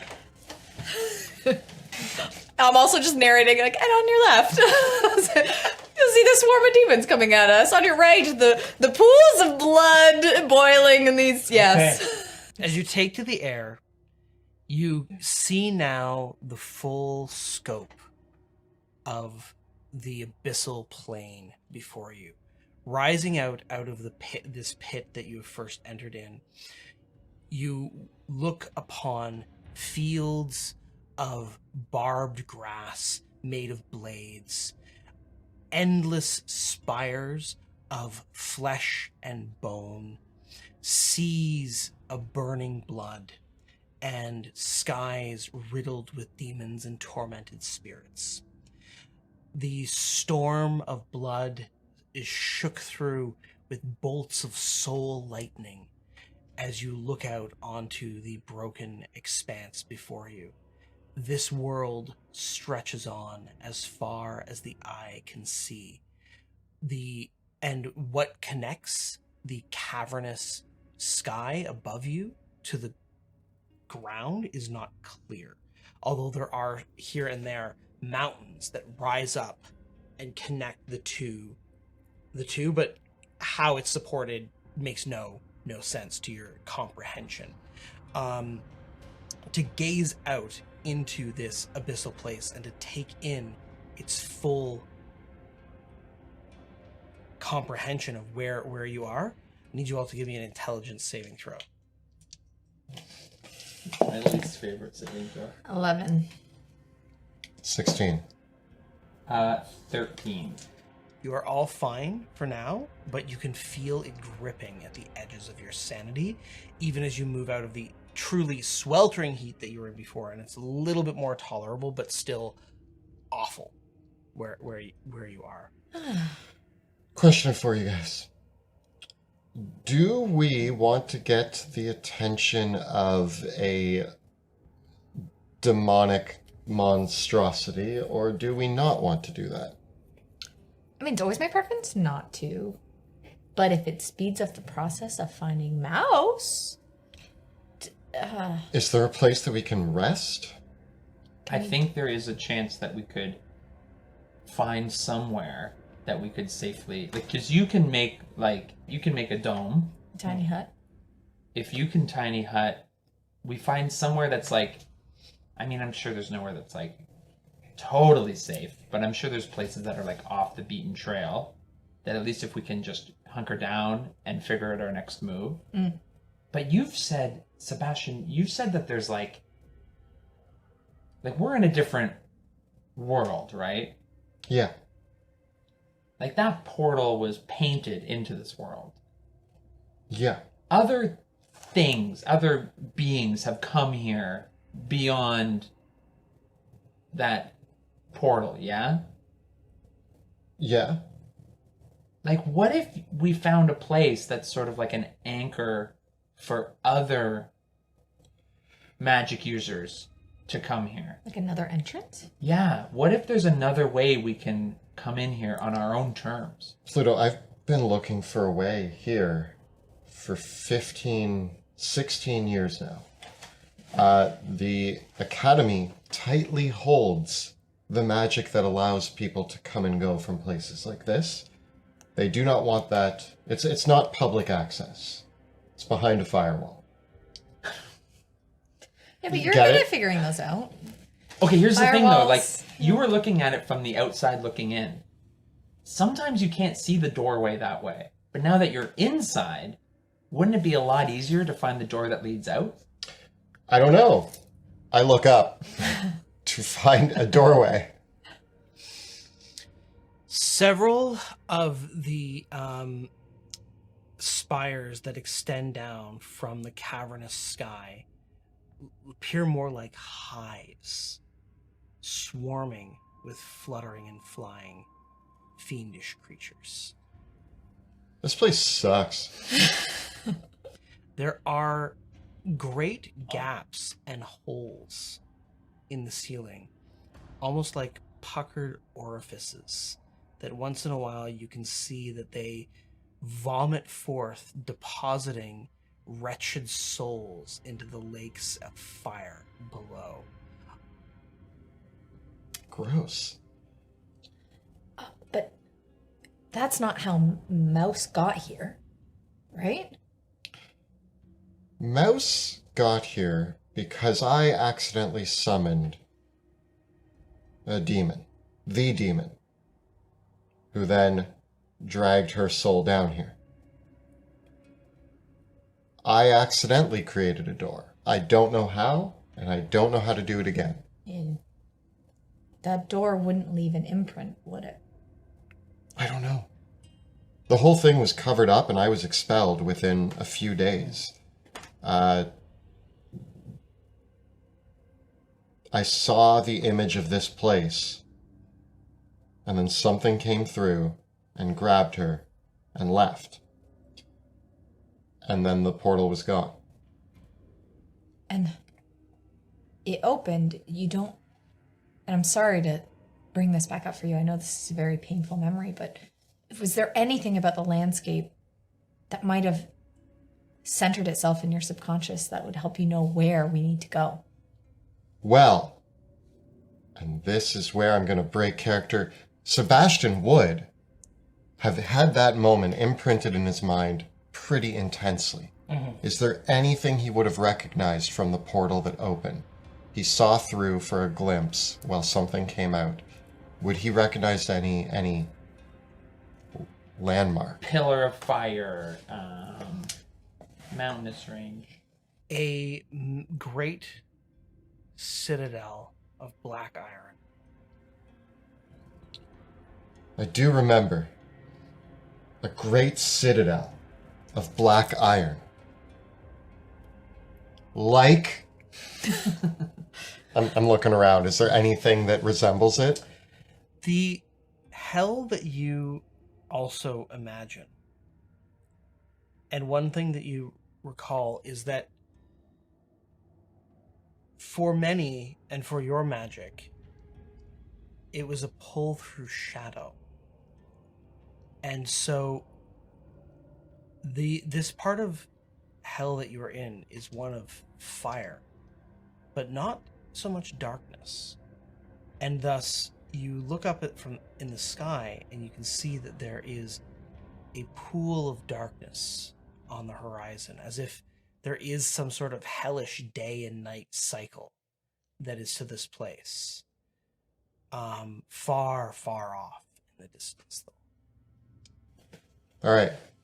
Based on my limited knowledge about hell, hell, I'm going to make up some stuff right now. Hell is broken into sections, and we are in Fireville, and we need to be in Shadowtown.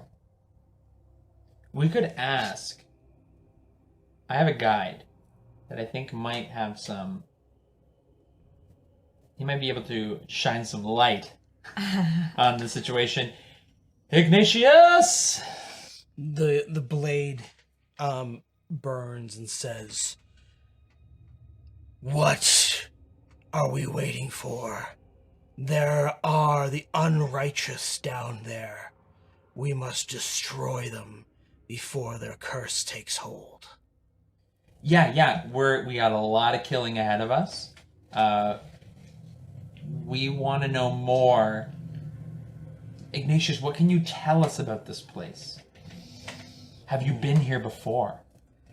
I have never been carried into the depths of the afterworlds in any of my time.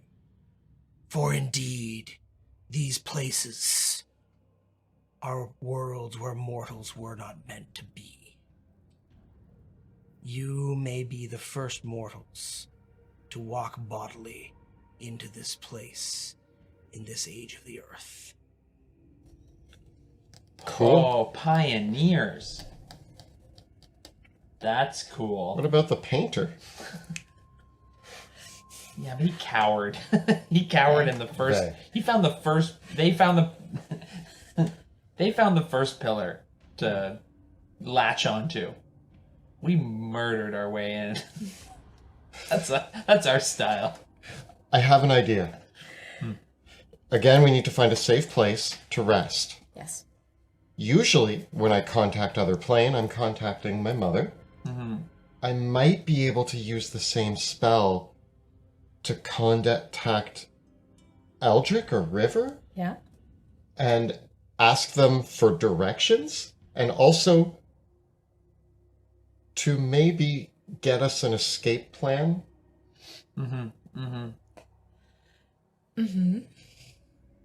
I think that's a good idea. I think that. Yeah, I don't know where. Like, this place seems so big that finding Mouse might be very challenging. And I know you haven't quite got your bearings yet. If we can explore a little more, we might be able to get a sense of where we are and where Mouse might be. But it might be, if we just die out here, it's all for nothing. The plan isn't to come to hell and die. It's to get Mouse and bring her back. Yeah. I mean, I definitely don't want to die in hell. But the question is it better for us to find this place, or should we bring this? What was their name again? The big demon that took her? He who laughs last. Is it better for us to bring the laughing last one to us and do this Sebastian style and really make us stink so that way they come to us instead of us going to them? Wildly coming from me, this is off But this, I am tired. I just think I want to get out of here, you know? And yeah, I hear you. I'm not feeling too hot. Yeah? I am. Yeah. Actually. We have Perrin, who can paint portals to here. What if we got them to paint the Black Ivory Tower? The Black Iron Tower? Oh yeah. Yeah. Could the Academy help show Perrin what's in your mind? I think you. With that I event? don't know if you can involve the Academy. I would involve River and Eldrick. Nobody else from the Academy needs to know. They will take Perrin away the same way that they do with everybody else that we find and show them to. Are you sure that even River and Eldrick can be trusted? You know who might help you? Wrath. Wrath. He seems a little like Zb. This needs to be kept a secret. We don't... Look, yeah. I don't know if the Academy can know about this. Because if they know about this, they're going to shut it down like everything else. I need Wrath. What about Ryan Greymere? She might know more. Yeah, but would she be thinking it's pushing the boundaries? I mean, we're already in a little bit of new territory here with... We already got delirium problem. We don't need a hell problem in Drakkenheim. As long as you promise to just use the portal to go in, get Mouse, and come out. Slay some demons. Ignatius is totally on board. And I think if you're talking about making a beacon, making a stand, making a statement, I think Ignatius can do that here. When we're ready to draw He Who Laughs Last out, I think we can do it. But we're so close. We're here. I'm having a hard time with that. I think that For 16 years, I've been trying to get right here. Maybe not right here, but at least to this plane. I've asked the Academy. They forbade me from knowing the magic that would allow that. I asked them to go and do it for me. Like, hey, can you save Mouse? And they just, no way. So I've been trying to work my way up the Academy for years to try to get access to the magic that would allow me to get here. Now we're here. And we're injured. And we just fought through one little thing of demons. And we have Perrin who needs to be saved. 2 other paintings to save them from. And this is a complex matter, but I feel I'm gonna feel guilty if you're not giving up. We're not giving up. Mm-hmm. We're always clawing our way forward. But I have to ask, what do you know about... Take this place out of the example. What if you wanted to go to the dream world? How would you do it? Through what you know about magic. How would you get to the dream world? I've heard stories of druids that can get you there. But how would you do it? What Sebastian does know, the afterworlds, like hell, are another order of magnitude more difficult to access compared to worlds like Dreamworld. Okay. Sebastian knows enough about magic to know that because everybody dreams every night, the dream world is actually relatively easy to access in the scheme of things. Getting physically into the fiendish afterworld, hell, the abyss, it is known by many names. This is unprecedented. And Sebastian knows that, right? But hell is a big place. And Sebastian, it's not just about getting to hell. It's about getting where you need to be in hell. If we leave, what if we can't come back? That is an absolutely true statement. But we've already done it once. We figured it out. We have access. If this isn't the way to set us up for success for saving your friend, then this is just a death sentence instead of achieving your goal of getting Mouse back. And that's what you have to think of. This isn't just about getting here. It's about being successful in the whole mission, the to and from. And right now, we're not set up to be able to do that. I won't leave you here alone. Of course. I'm going to stay with you. But there's a chance that none of us will make it out then. Including Mouse. But I trust you. I know that we've done a lot, and that if you're going to make this decision, I'll back you on it. And that's why we have to leave. I would sacrifice myself in a heartbeat for this. But I'm done putting you two on the line.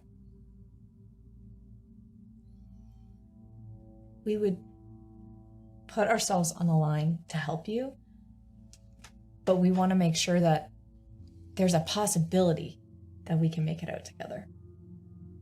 And I think knowing that we have an ability, a chance to even craft a better portal, a better way in,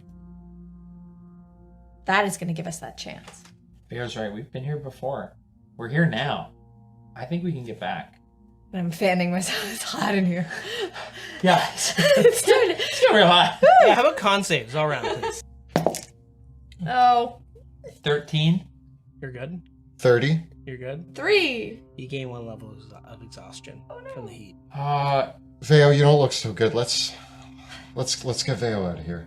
How do cats pant? Like Yeah. I don't know. And you're kind of like, My whiskers start to singe a little bit. Let's, It looks really sick. yeah, let's get Perrin. I've seen her eat really weird stuff, But- but she's never acted like that. We're leaving this door open. Yeah. Sure. Because right now it's the only door we have here.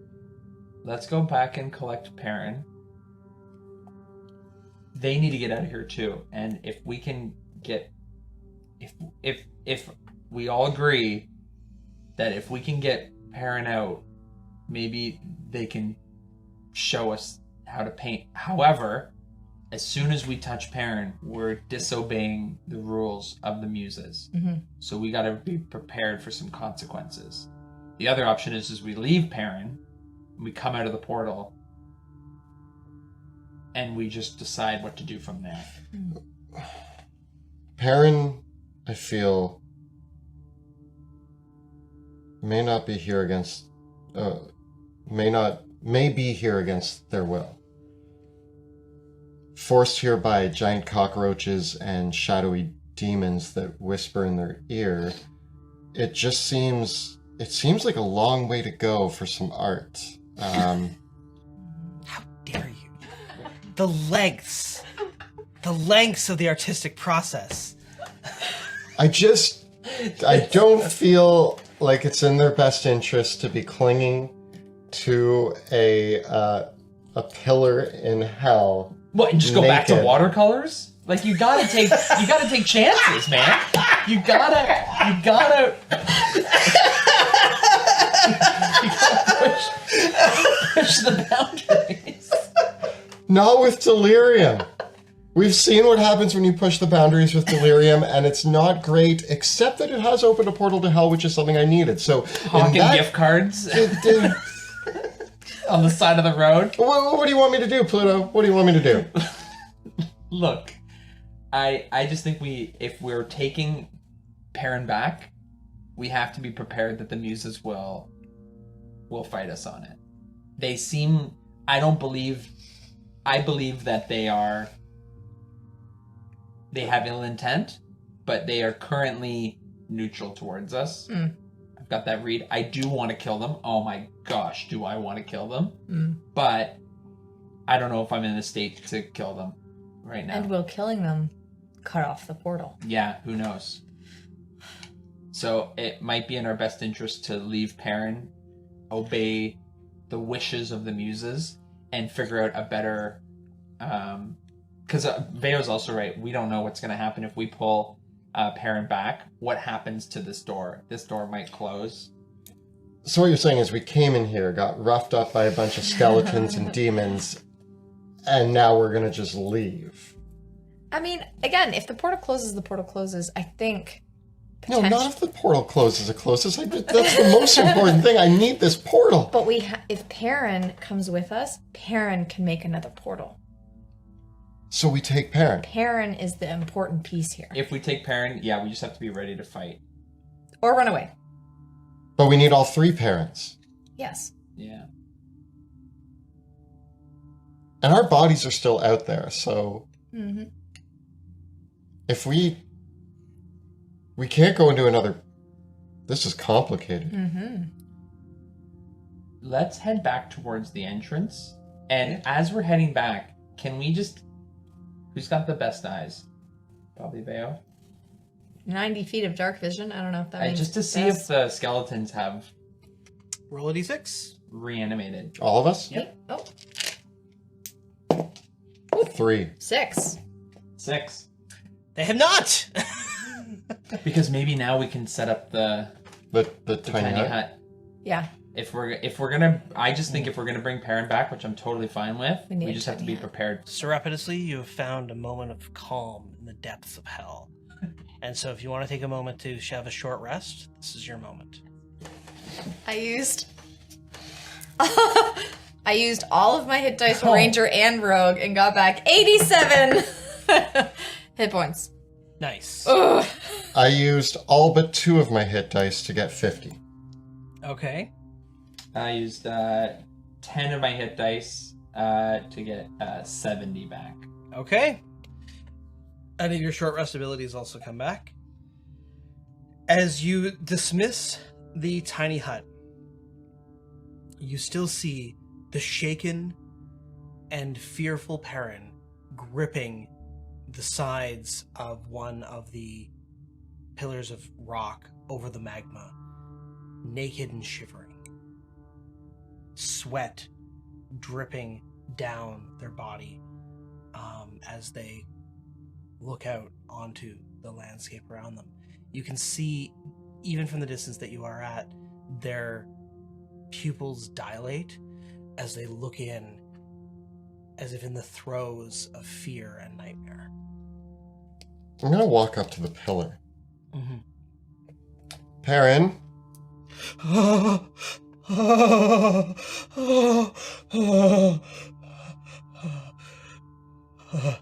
Are you ready to go home?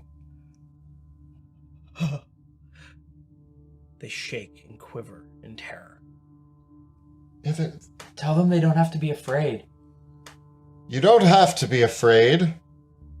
My name's Sebastian Crow, and I'm here to rescue you.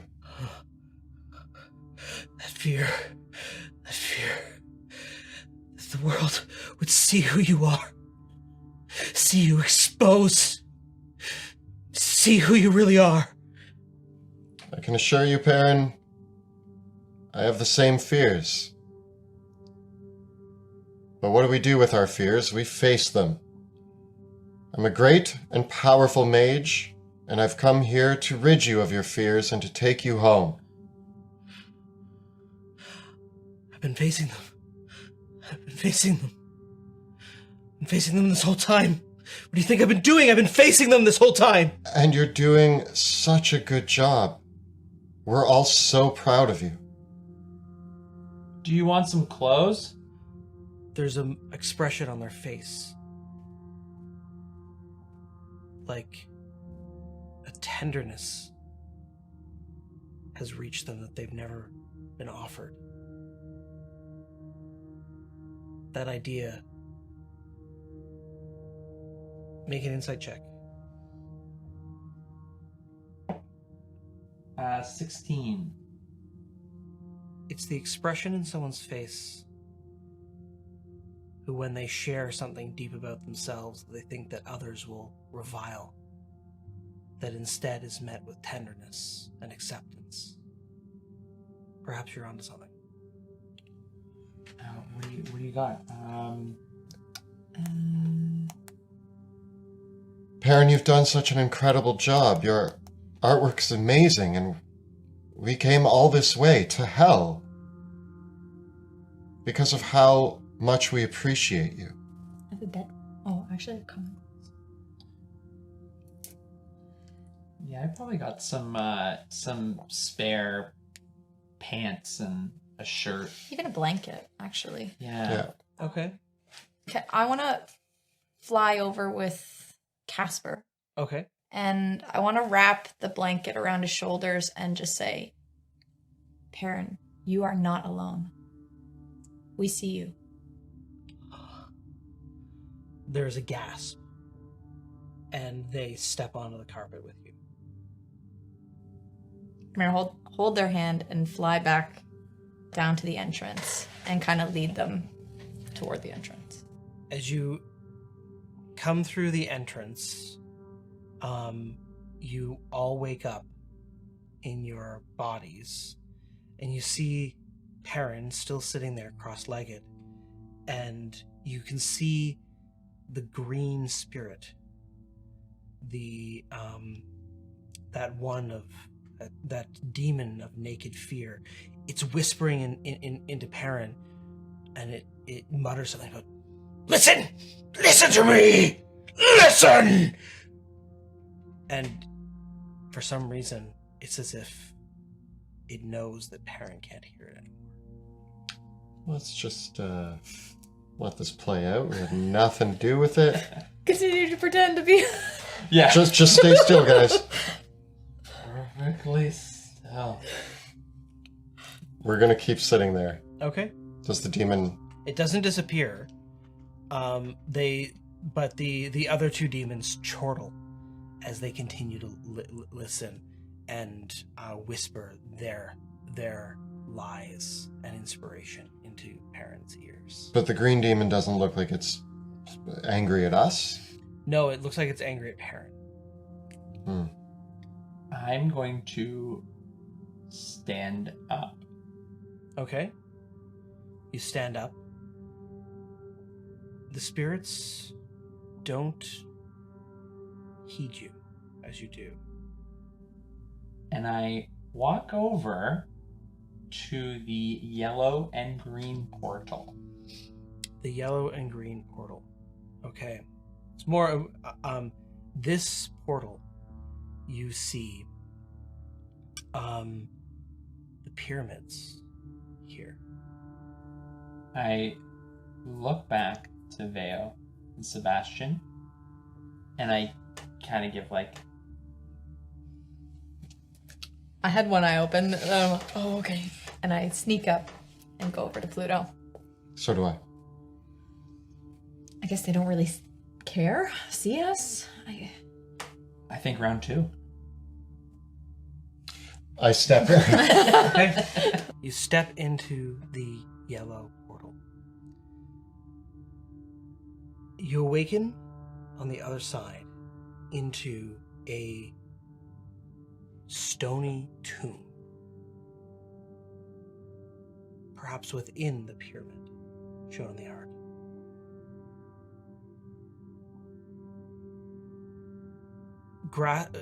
Palming against the walls of this tomb is Perrin, walking, whispering. For Perrin, though clothed, has a blindfold on, and there is blood dripping down their face as they walk along the walls, searching against the walls, and they continue to go around. In the center of the chamber is a curious thing. There are 3 poles above pools. Each juts out from one of the pools. But on another are 3 sets of rings. They're quite large. They're like 10 feet wide. These large great rings that are stacked up to form like a circular pyramid sort of shape, with the rings resting down over the poles.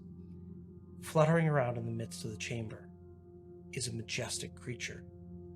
It is the body of a lion with wings and the face of a man and a beard. And as you enter into this strange chamber, it regards you with an inscrutable glare, looking over at all of you. Decorated across the walls of this strange tomb are images of fanciful desires, goals, and hopes. And the inscrutable creature looks at each of you in turn as you come into this chamber. And it seems to regard you with a almost uncaring glance.